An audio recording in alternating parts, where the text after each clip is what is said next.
Back goes Clifford, play action. Pump fake. He's got him. Dotson. Deep, wide open. Dotson at the 5. Easy pickings. Touchdown, Penn State. Plenty of time for Clifford into the end zone. Dotson, touchdown, Nittany Lions. Clifford takes it, wants to throw. 4-man rush.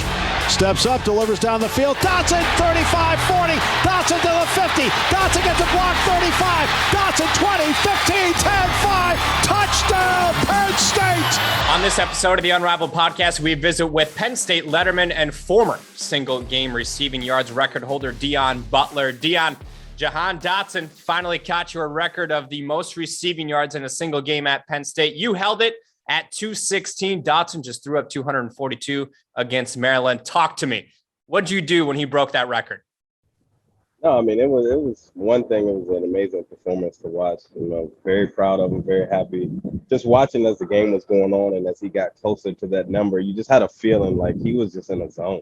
And you're like, yeah, he's not stopping at 200 or, you know, below what I had. So I was kind of expecting it once he got above like 175. And then once he actually hit, 240 and did that, I was happy. And I texted Justin King, who I played with after the game, and got Jahan's number, and I just shot him a text message and just let him know, like, hey, man, your game is smooth. I love the pace you play with, and, you make it fun to watch. So definitely was happy for him and wanted to congratulate him. Jahan mentioned in his weekly media availability on Tuesday that you did text him afterwards, and obviously you just alluded to that fact. What did you say to number 5?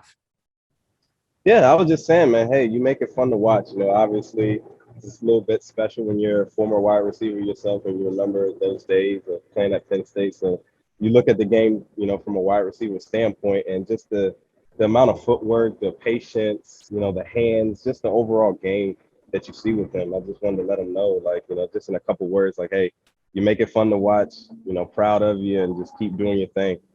Throws up 242 yards, 3 touchdowns, 11 receptions, breaks the record. When you're watching Jahan, aside from the fun aspect, what impresses you about his game? I think it's one of the things I said is pace. I mean, and I think the pace is just, I take it as, he's smart. I don't even have to honestly know him or have talked to him much to just, you can see it in somebody's game. He knows how to get to the right spot at the right time. He can read defenders. He can read zones. He's not just blowing through zone coverages. He's finding the soft spot. So all of those things go into, you can tell with the pace that he plays with that he understands what he's doing. He understands what the defense is trying to do, what the offense is trying to accomplish. And then you see him, when he breaks away, like, last week when he gets it and he's full straightaway, it's like, okay, don't be fooled by the pace I play with to think I'm slow. So, yeah, he's just very smooth, man. He's so smooth. Like a jet plane at that point in time when he's got open field in front of him. Now, 216 yards was the former record. You held that, obviously. Did you have the text kind of saved in your drafts, knowing at some point in time somebody here at Penn State would eclipse that? I've been through a couple phones since that day. I mean, it is kind of, it's a testament. One thing that record held that long. And that's a long time for a record at a school as storied as Penn State is, and how many great wide receivers have come through and played since then. So just to be able to see that, I knew it would one day come, but I just didn't know when. And, like I said, just couldn't be happier for a guy like him, and he deserves it and more. And, I mean, I don't think he's nearly done playing football at, obviously the collegiate level or the pro level. Jahan said on Tuesday that the guys who were before you, they love to see the guys after them excel. How much pride, Deon, do you have watching those after you succeed in the blue and white?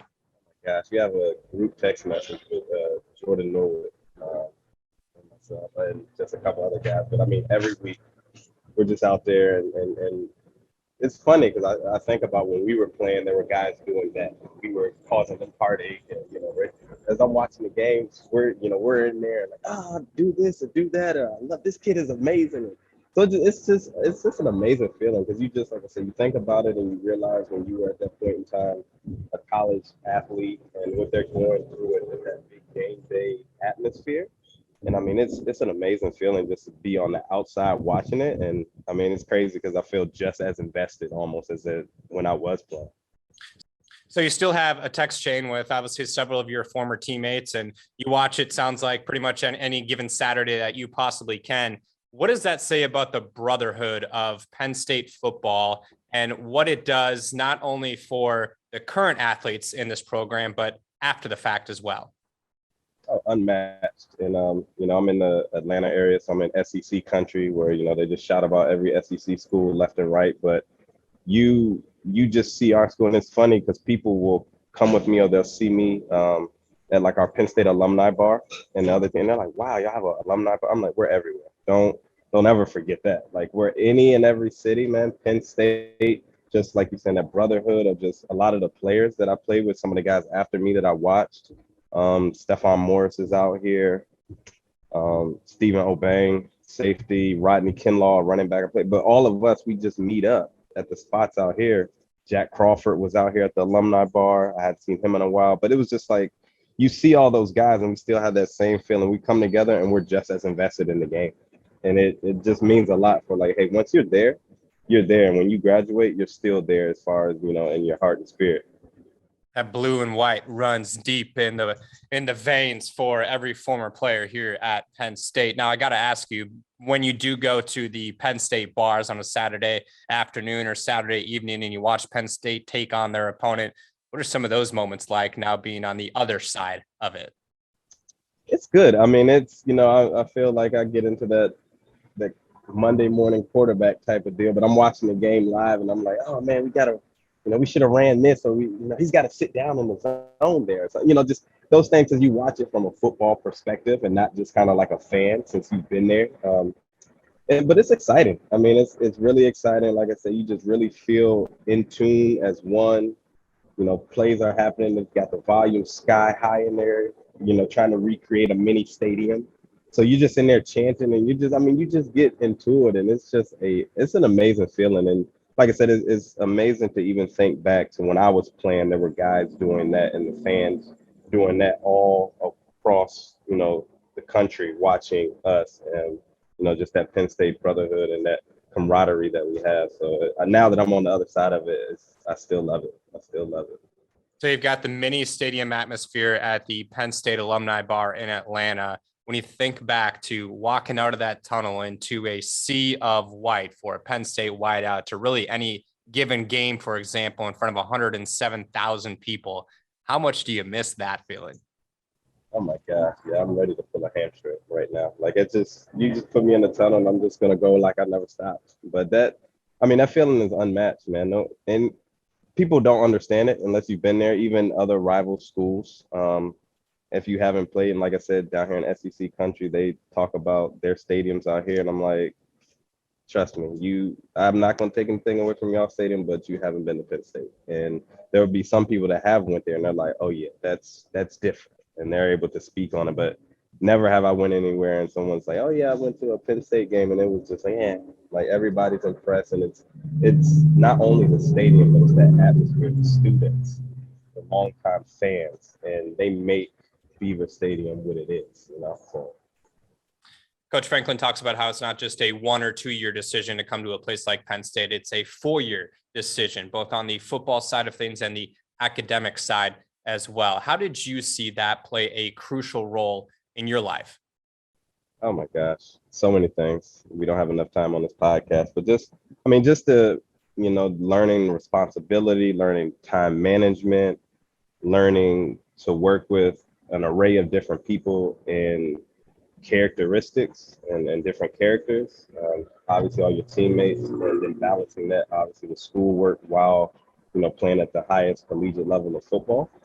And those are things that easily transition into a corporate, job or anything after sports. Because it's, you're going to have to be on the team. You're going to have to learn to, deal with different characters and balance your time and set priorities for certain things and just responsibility. And even, being uncomfortable in situations. And obviously, that was one of the funny things I remember about my interviews when I first started to get into cybersecurity was, how do you handle pressure?